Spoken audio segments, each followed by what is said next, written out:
मैं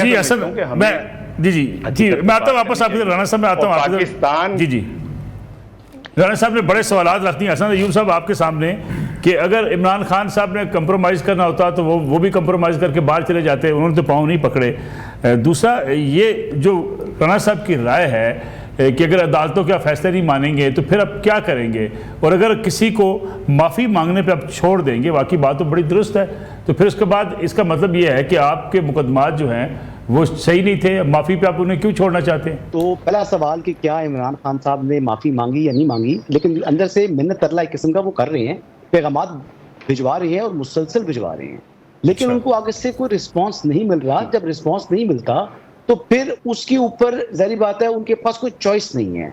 और ये वो बात मैं आपको बता रहा हूँ कि बड़ी ऑथेंटिक मेरी इंफॉर्मेशन भी है और मैं इसको बिल्कुल ऑन करता हूँ। आज नहीं, साल बाद, 2 साल बाद भी मैं जो बात है, एसआर राणा साहब एक सीनियर जर्नलिस्ट हैं, मैं इनके सामने जो है वो अपने आप को लेट डाउन नहीं होने दूंगा इंशाल्लाह। और ये जो बात मैं कर रहा हूँ ये इंशाल्लाह ये भी इसकी तस्दीक करेंगे कुछ अर्से के बाद। अच्छा, दूसरी बात जी कि इमरान खान साहब जो हैं वो अगर उनको माफ़ी जो है वो दे दी जाए, अगर वो 9 मई पर पब्लिक अपॉलॉजी कर लें तो फिर क्या उनकी माफ़ी हो जाएगी? जी नहीं। पब्लिक अपॉलॉजी के बाद कन्फेशन होगा कि जी हमसे ये गलती हुई, आए आगे बढ़े।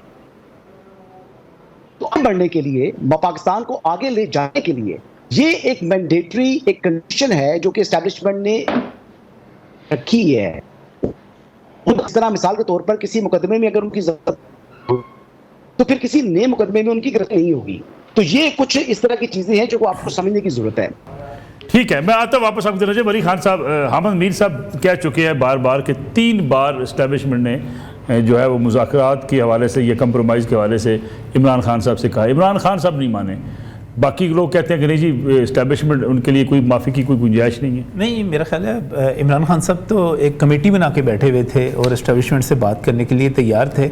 वो पॉलिटिकल पार्टीज़ के साथ बात नहीं करना चाहते, सियासी जमातों के साथ बात नहीं करना चाहते, वो इस्टेब्लिशमेंट के साथ तो बात करने के लिए पहले दिन से तैयार बैठे हुए हैं। ये मेरा ख्याल है ये जो तो बड़े यकीन से देखें, हामिद मीर साहब बड़े सहाफ़ी हैं, उनके पास जो सोर्स ऑफ इंफॉर्मेशन होंगे, मैं तो आपके सामने वो बात कर रहा हूँ जो रिकॉर्ड पर मौजूद है। उन्होंने 1 बरस से 1.5 बरस से वो कमेटी बना के बैठे हुए हैं कि मुझसे बात करो। आज दूसरी बात, मलिक साहब, ज़िंदगी में सब कुछ कर लेंगे, अच्छा बुरा कर लेंगे, एक चीज़ कभी नहीं करनी कि मुनाफ़कत नहीं करनी, मुनाफ़कत नहीं करनी। ये जो अब्दुल्ला बिन अबी वाला किरदार है ना, ये नहीं निभाना कि मैं एक पॉलिटिकल लीडर जो है जिसके जराइम की फहरिस्त एक लंबी पड़ी हुई है, जो मुल्क के ऊपर हमलावर है, जिस पर इल्ज़ामात हैं, मैं उसका मुकदमा भी लड़ूं और मैं ये कहूं कि हाँ मैं गैर जानिबदार भी हूं, मैं ऐसी तैसी भी करूं इस्टेब्लिशमेंट की, फ़ौज की, उस पर इल्ज़ामात भी लगाऊं और कहूँ नहीं मैं तो गैर जानिबदार हूँ। देखें, हमें जो बात यहाँ पर की गई ना कि सच बोलना चाहिए, हमें सच बोलना चाहिए। अगर हम किसी चीज़ को दुरुस्त कह रहे हैं, किसी के साथ खड़े हैं, तो फिर हमें अपने ऊपर ये गैर जानिबदारी के जो हमने चोले चढ़ा के और उसके बाद हम जो तकरीरें और भाषण देते हैं और दूसरों की ऐसी तैसी करते हैं, नहीं, फिर आप खुलकर कहें ना, आप हिम्मत करें, बहादुर आदमी बने। मैं तो ये खान साहब के बारे में कह रहा था ना कि बहादुर आदमी बने। आप अगर जो कुछ आप कर रहे हैं, जो कुछ आपने किया 9 मई को, और जिसके बारे में जो लाहौर की अदालत ने जब फैसला दिया और वहाँ पर गवाहान सामने आए कि आपने बाकायदा एक मीटिंग की, फिर आपने उसको तस्लीम किया कि आपने वहाँ पर एहतजाज के लिए लाइन दी थी, और ये कोई इत्तफाकी बात नहीं थी कि पूरे पाकिस्तान से लोग जो थे रावलपिंडी में GHQ पर चढ़ दौड़े, मियाँ वाली में एयरबेस पर चढ़ दौड़े, कराची में ये काम हुआ, लाहौर में कोर कमांडर हाउस में हुआ, पेशावर में हुआ, हर जगह पे, हर शहर में, गुजरांवाला में आप कैंट पर चढ़ दौड़े। ये इत्तफाकी काम नहीं था। तो खान साहब का बयान आ गया था, जो मुझे गिरफ्तार करेंगे, जाहिर बात है, तो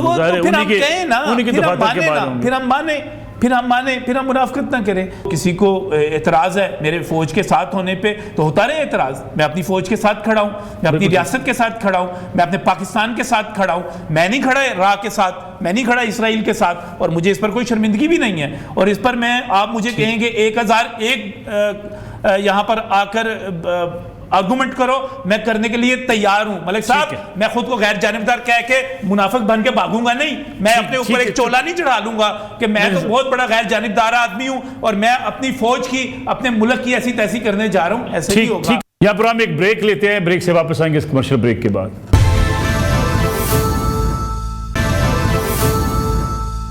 प्रोग्राम एक बार फिर खुश आमदीद। प्रोग्राम वक्त चूंकि बड़ा मुख्तसर बचा है, सार राणा साहब फाइनल जो है हमें आपसे कमेंट भी चाहिए। ये जो दिसंबर की बातें की जाती हैं कि दिसंबर में हुकूमत बदल सकती है, नए इंतखाबात की बात की जा रही है, आपको लगता है कोई ऐसे हालात हो सकते हैं? उससे क्या फ़र्क पड़ जाएगा? आप 100 हुकूमतें बदल लें, उससे क्या फ़र्क पड़ जाएगा? अनटिल अनलेस आप जो पाकिस्तान के कोर इश्यूज हैं उनको नहीं एड्रेस करते। और दूसरी चीज़ ये देखिए, मैं तो भाई एक तजियाकार हूँ, मैं किसी सियासी जमात का कोई तनख्वाहदार तो हूँ नहीं, ना नौकरियाँ लेता फिरता हूँ, और ना मैं कोई इतना बड़ा हूँ कि मैं कोई इतने बड़े बड़े अब्दुल्ला बिन अबई जैसे वो दूँ।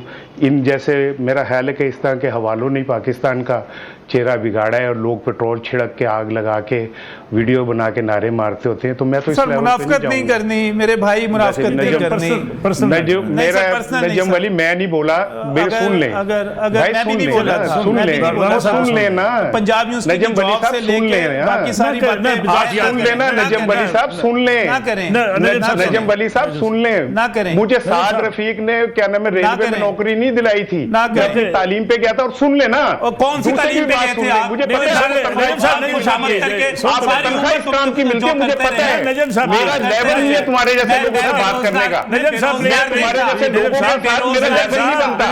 तुम अभी बच्चे काके सामने आपको मेरा लेवल नहीं बन रहा।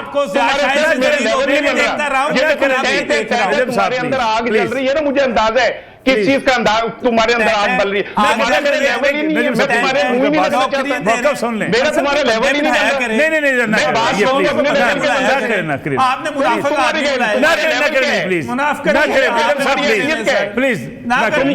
सियासी जमातों के ताउत पैसे लेने वाले, तनख्वाह लेने वाले नहीं करो, और नहीं वाले लोगों यार, इसको तुम क्या लोगों से नौकरियां लेने तुम क्या चीज हो? तुम्हारी क्या हैसियत है? तुम मेरे से बात करो, मेरे लेवल पे बात करोगे, शर्म करो तुम मेरे लेवल पे बात करना चाह रहे हो। ना करो, एक बार ये नजम साहब सुन लेना, एक मिनट नजम साहब सुन लेना यार, प्लीज सुन ले आप नजम साहब, नजम साहब एक मिनट सुन लेना, पहुंचे को ना पहुंचे, नजम साहब एक मिनट सुन ले जी। सार राणा साहब, ये आप ऑनएयर कीजिएगा जी, ताकि लोगों को असल चेहरे नजर आए। असल चेहरा तुम्हारा क्या है? देखिए जाओ छोटे छोटे बच्चियों पे बिकने वाले और छोटे से खलीलुर रहमान कमर तुम तुम्हारे स्कैंडल में बताने शुरू कर दूं, तुम्हारे दिखाने की बावजूद बात करते जा रहे सर भाई। आप सबसे पहले स्कैंडल तो मेरा तुम्हारे साथ ही निकल आएगा सर, ना करें। सबसे पहले स्कैंडल तो मेरा तुम्हारे साथ ही कहीं ना निकल आएगा। मेकअप करवा के जाओ नहर पे खड़े होने वाले, और ना जाओ नहर पे खड़े होने वाले, अभी देखो और अपनी शक्ल देख, तू स्कैंडल निकालेगा मेरा, तू स्कैंडल निकालेगा मेरा, अपनी शक्ल देख यार, और तू लिपस्टिक लगा के नहर के पुल पे खड़े होने वाले, और तुम्हें मलिक साहब ने तजियाकार के तौर पे ले लिया, ब्याह शायद से लेके हर जगह जलील होने वाले। और जाए यार मलिक ज़ाती कोड के बराबरी नहीं करना चाहता यार। तुम कहाँ के शतीर हो, तुम कहाँ के शतीर हो यार? एक मिनट, क्या तुम्हारी औकात क्या है? बच्चों को मेरी औकात क्या है? एक मिनट, मेरी औकात क्या है? और तुझे तुझे जो पंजाब यूनिवर्सिटी सुने जरा, इसको इसको क्लर्क के तौर पे निकाल दिया गया और इसको क्लर्क रखने को तैयार नहीं है। सर एक मिनट बात करते हैं सर, सर एक मिनट रुकिए प्लीज। क्लर्क रखने को तैयार नहीं है, आपने तजियाकार के तौर पे लिया है।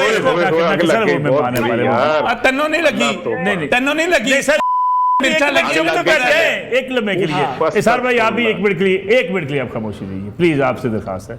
यहाँ पर हम एक ब्रेक लेते हैं, ब्रेक से वापस आएंगे इस कमर्शियल ब्रेक के बाद।